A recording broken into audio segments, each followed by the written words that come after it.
Hi friends, Mahanadi upcoming episode என்னென்னு பார்க்கலாம். இங்கே அப்படியே பெட்ரூமில் உட்காந்துட்டு 2 பேரும் அவ்வளோ அழகாக பேசுகிறாங்க, கொஞ்சுறாங்க, அப்படியே குழாவுறாங்க. நம்ம காவேரி விஜயும் பார்த்திங்கன்னா அவ்வளோ அழகாக வச்சக்கண்ணு வாங்காமல் பேசிகிட்டு இருக்காங்க. இப்போ இப்படி நடந்ததெல்லாம் பார்க்கல, ரொம்ப கனவாக இருக்குல்ல அப்படின்னு சொல்லிட்டு 2 பேரும் அப்படியே மாற்றி மாற்றி பேசிகிட்டு இருக்காங்க. சரிப்பா, இப்போ நம்மளை பற்றி பேசுவோம் அப்படின்னு சொல்லிட்டு 2 பேரும் பக்கத்தில் வந்து உட்காடுறாங்க. என்ன நம்மளை பற்றி பேசுறதுக்கு இருக்குது அப்படிங்கல, கள்ளி ரொம்ப தெரியாத மாதிரியே தான் பேசுவா அப்படிங்கல, நீங்கள் மட்டும் சொன்னா என்னம்மா அப்படிங்கல, எனக்கு ஒரு மாதிரியாக தான் இருக்குது. நீ சொன்னில ஒரு சோல்மேட்டு போகிறாங்கன்ட்டு, அந்த மாதிரி ஒரு ஃபீல் எனக்கு இருக்குது. என் சோலே நீ தாண்டி அப்படிங்கிறாங்க மனசுக்குள்ளே. 2 பேருமே மனசில் தான் சொல்லிக்கிறாங்க. அடுத்து பார்த்தீங்கன்னா சரி தூங்குவோமா அப்படி சொல்லிட்டு ரொம்ப நேரம் பேசுகிறாங்க. இன்றைக்கான சீன் பார்த்தீங்கன்னா விஜய் காவேரியோட சீன் அதிகமாக இருக்குது. விஜய் காவேரி ஃபேன்ஸுக்கு ரொம்ப ஹாப்பின்னு தான் சொல்லணும். அவ்வளோ நேரம் காமிச்சிருக்காங்க, பாதியை காமிச்சிட்டாங்க. நல்லபடியாக தூங்கி எழுந்திரிக்கிறாங்க.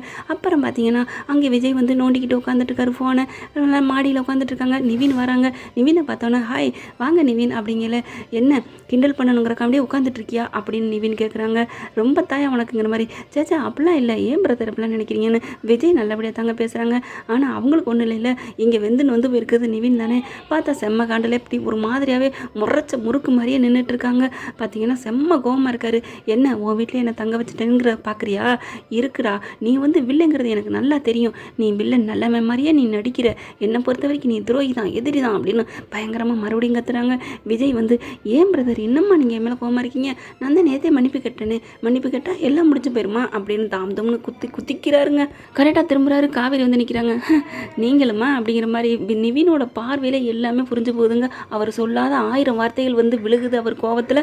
2 பேர் நிற்கிறாங்க. 2 பேரும் சரியான ஜாடிக்கேற்ற மூடிதாண்டா அப்படிங்கிற மாதிரி பயங்கரமாக பேசுகிறாரு. பண்ணிட்டீங்கல்ல என் வாழ்க்கையில், உங்களுக்கு இருக்குது அப்படிங்கிற மாதிரி போகிறாங்க. காவேரி அப்படியே பேந்த முழிக்கிறாங்க விஜய் பார்த்து. என்னங்க அவருக்கு மேலே இன்னும் கோவமே போகலையா, இப்படி பேசிட்டு போகிறாரு அப்படின்னு காவேரி அழுகுறாங்க. இங்கே பாரு காவேரி, இதெல்லாம் நம்ம எதிர்பார்த்தது தானே, இதெல்லாம் தெரிஞ்சது தானே, விடுமா. அப்படி ஏன் இதெல்லாம் இதை நினச்சி போட்டுட்ருக்க? இந்த கோபத்தை கூட அவர் காமிக்கலனா அப்புறம் மனுஷனாக பிறந்ததுக்கு என்ன இருக்குது? அவரை பிளாக்மெயில் பண்ணி கல்யாணம் பண்ணி வச்சுருக்கோம், அப்புறம் கோவம் வராதா அப்படின்னு நல்லா யதார்த்தமாக தாங்க விஜய் பேசுகிறாங்க. அதுக்கப்புறம் காவேரி இருந்துட்டு சாரிங்க. என்ன சொல்லும், எதுக்காக நீ சாரியெல்லாம் கேட்குற? எல்லாம் என்னோட தப்பு தான். நான் தானே நிவினுக்கு ஹோப் கொடுத்தேன், அதுக்காக இப்படி நடந்துச்சு, அதனால அவர் என்னை திட்டிட்டு போகிறாருன்னு விஜய் சொல்கிறாங்க. உடனே இல்லை கல்யாணம் ஏற்பாடு பண்ணது நான் தானே, அதுக்காகத்தான் நீங்கள் இப்படி கல்யாணம் பண்ணி வச்சிங்க அப்படிங்கிறாங்க. நீ ஏன் ஓன் பிரச்சனை ஏன் பிரச்சனைன்னு தனித்தனியாக பேசுகிற? நம்ம பிரச்சனைன்னு சொல்லு, பிரித்து பார்க்காத காவேரி அப்படின்னு நல்லா தாங்க பேசுகிறாங்க. நம்ம பிரச்சனை நீ ஏன் ஒன்றும் சேர்த்து சொல்லணும் அப்படின்னு இவங்க காவேரி புரிஞ்சிக்கவே மாட்டேங்கிறாங்க. ஆனால் காவேரி மனசில் விஜய் இருக்குங்கிறத அவருக்கு தெரிஞ்சுக்கிறது. ஆனால் இவர் விளையாட்டு காமிக்கிறாரு. பிறந்த நாள் வரைக்கும் யோசிக்கிறாராம், அப்போ தான் சொல்லணும் அப்படின்ட்டு. நம்ம அதுக்கு முன்னாடியே சொல்லிடுவோம் போல இருக்கே அப்படின்னு நினைக்கிறாரு விஜய். சொல்லக்கூடாது அப்படிங்கிறாங்க. உன் பிறந்த நாளுக்கு என்ன வேணும் அப்படிங்கிறாங்க. ஆனால் காவேரி சொல்லிடுறாங்க, இவர்கிட்ட வெக்கத்தை விடலாம் கேட்கக்கூடாது, காவேரி கண்ட்ரோல் பண்ணு, இவர்கிட்ட பேசாத, நீ எதாக இருந்தாலும் அடக்கிக்கோ, அப்புறம் பாட்டு கான்ட்ராக்ட் முடிஞ்சால் நம்ம போய் தான் ஆகணும் அப்படிங்கிற மாதிரி மனசில் அடக்கிக்கிறாங்க. எனக்கெல்லாம் ஒன்றும் வேணாம் அப்படிங்கிறாங்க. அப்படியே ஒன்றும் வேணாம், அது மாதிரி நடிக்கிறா பாரு அப்படிங்கிற. கான்ட்ராக்டை வேணாம், கொஞ்சம் எக்ஸ்டெண்ட் பண்ணிக்கிறோமா, நீ ஆசைப்படுற போல இருக்கே அப்படின்னு விஜய் கேட்குறாங்க. மறுபடியும் இதே புத்தி போகுது பாரு அப்படின்னு காவேரி சொல்கிறாங்க. உடனே விஜய் வந்துட்டு கான்ட்ராக்ட்னு பாரு ஏதாவது சொல்கிறாளா அப்படின்னு மனசுக்குலாம் தான் 2 பேருமே பேசிக்கிறாங்க. அப்போதைக்கு விஜய் சொல்லிக்கணுங்க, ஒரு 100 வருஷம் கான்ட்ராக்டை எக்ஸ்டெண்ட் பண்ணுவோமா அப்படின்னு சொல்லியிருந்தா வேறு லெவலில் இருந்திருக்கும். ஆனால் அதை சொல்லவே இல்லை அவங்க. அடுத்து இங்கே பார்த்தீங்கன்னா கங்காவும் குமரன் பேசிகிட்டு இருக்காங்க. ரொம்பவே ஃபீல் பண்ணிகிட்டு இருக்காங்க. விடு கங்கா, அதெல்லாம் நிவின் ரொம்ப நல்லமே அப்படின்னு அப்படியே முறைக்கிறாங்க. ஏன் கங்கா, நிவின் நல்லவன்னு சொன்னால் மட்டும் நீ வந்து முறைச்சு பார்க்குற? அவன் உண்மையிலே நல்லவன் தான் அப்படிங்கல. இங்கே பாருங்கள், அவர் நல்லவரா கெட்டவரா நான் விரும்பலை, அதை நான் தெரிஞ்சுக்க விரும்பலை. ஆனால் இப்போ யமுனா என்ன ஆக போகுது? அவரை கட்டாயப்படுத்தி தாலி கட்டியிருக்கோம், எப்படி வாழ்வார்? அதெல்லாம் அவன் வாழ்ந்துருவேன், நீ கவலைப்படாத அப்படின்னு தேத்துறாங்க. எப்படியோ நல்லா வாழ்ந்தால் சரிதாங்க, எனக்கு ஒரே பயமாக தான் இருக்குது அப்படின்னு சொல்லி 2 பேருமே பேசிக்கிட்டு இருக்காங்க. இதுக்கு நடுவில் பார்த்தீங்கன்னா அன்புக்கிட்ட போய் அஜய் பேசுகிறாங்க. இந்த மாதிரி ரொம்ப டார்ச்சர் பண்ணுறாப்பா அப்படிங்கல. நீ தானே நான் விரும்பினேன், அவள் முட்டையிடுற வாத்துடா ராகினி, இப்படி அட்ஜஸ்ட் பண்ணி வாழப்பாரு. இல்லையா அவளை வச்சு ஜீவனாம்சம் கேட்போம், டைவர்ஸுக்கு போனேன் அப்படிங்களப்பா, லூஸா பண்ணி அவள் கூட நான் வாழணும்னு நினைக்கிறேன், அப்பா மாதிரியா பேசுகிற, டைவர்ஸுங்கிற அப்படிங்கல. டே நான் உன் அப்பேண்டா, உனக்கு 1000 கல்யாணம் கூட பண்ணி வைப்பேன், இவன் என்ன பெரிய இவளா அப்படிங்கிறாங்க. என்னோட இதுக்கு நான் உனக்கு எப்படியெல்லாம் பண்ணுவேன்டா அப்படிங்கல. பணம் தாண்டா முக்கியம் அப்படிங்கிறாரு. உடனே அஜய் வந்துட்டு பணம் நீ ஏப்பா அப்படி அலையிற, ஒழுங்கு மரியாதையா அவளை என் கூட சேர்த்து வைக்கிற வழியை பாரு அப்படின்னு பயங்கரமாக கோச்சிட்டு கிளம்ப போகிறாங்க. அஜய் பிடிச்சி இழுக்கிறாரு. டே நில்லுடா, ஏன்டா இப்படி அதுக்குள்ளே பொசுக்குன்னு கோச்சிக்கிற அப்படிங்கிறாங்க. பின்ன என்னப்பா, வெண்ணிலாவை தேடி கண்டுபிடிச்சி கொடுப்பா, அப்போ தான் அவன் கூட வாழ்வான்னு சொல்கிறேன், நீ கொஞ்சம் கூட புரிஞ்சுக்க மாட்டேங்கிறியே. சரி விடுடா, வெண்ணிலாவை தேடி கண்டுபிடிக்கிற பொறுப்பு என்னோடது போதுமா அப்படிங்கிறாங்களா. சரிப்பா எப்படியாவது கண்டுபிடி அப்படின்னு சொல்லிட்டு அஜய்க்கு கூட கோவம் வருதுங்க. அதுவும் அவங்க அப்பாட்ட தான் கோவத்தை காமிக்கிறாரு, அங்கே அவன் பொண்டாட்டிகிட்ட காமிக்க முடியல. என்ன தான் இப்படி லவ் பண்ணாருன்னு தெரியல, ராகினிட்ட என்னத்தை தான் கண்டான்னு தெரியல. வாழ்ந்தா ராகினியோட தான் வாழ்வேன், அவள் கேவலமாக தூ அப்படின்னு துப்பி தான் வாழ்ந்துகிட்டு இருக்கா அஜய் கூட. ஆனாலும் ராகினியோட தான் வாழ்வேன், நீ அந்த வெண்ணிலாவை தேடி கண்டுபிடிச்சு கொண்டா அப்படிங்கிறாங்க. பாப்போம்டா ஏதாவது பண்ணுவான், எப்படியாவது காவேரி அந்த வீட்டை விட்டு துரத்தணும், அதுக்கு வெண்ணிலா வேணும், வெண்ணிலா வந்தால் தான் அவன் என்ன ஏற்றுப்பா அப்படின்னு சொல்லி ஸ்ட்ரிக்டாக சொல்லிடுறாங்க.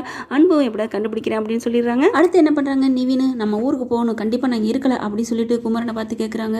இரு நிவின், ஏன் பறக்கிற, கொஞ்சம் இருந்து சாப்பிட்டு.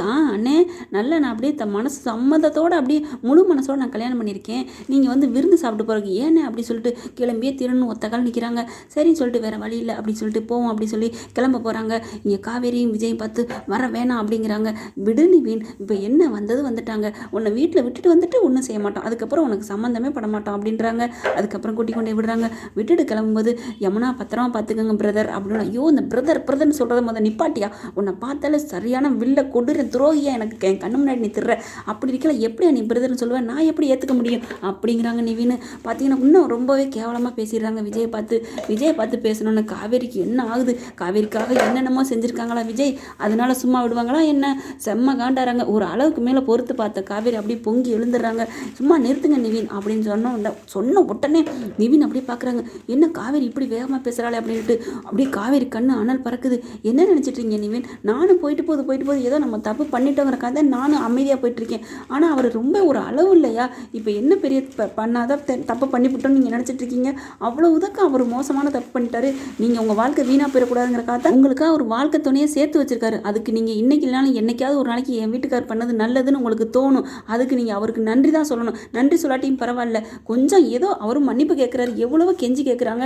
இவ்வளவு கேவலமாக ஒரு மனுஷன் பேசுவாங்களா, அதுவும் ஒரு உங்களை மாதிரி ஒரு நல்ல மனசு உள்ளவர் இப்பெல்லாம் நீங்கள் பேசுவேன் நான் எதிர்பார்க்கவே இல்லை நிவின், ஏன் நிவின் அவர் அப்படி என்ன பண்ணிட்டாரு அப்படின்னு சொல்லி கோவமாக கத்துறாங்க. இவ்வளவுக்கு நிவினுக்கு விஜய் மேலே கோவம் வர்றது என்னமோ யமுனாவை கல்யாணம் பண்ணதுனாலையோ என்னமோ இல்லைங்க, அதெல்லாம் இல்லைங்க.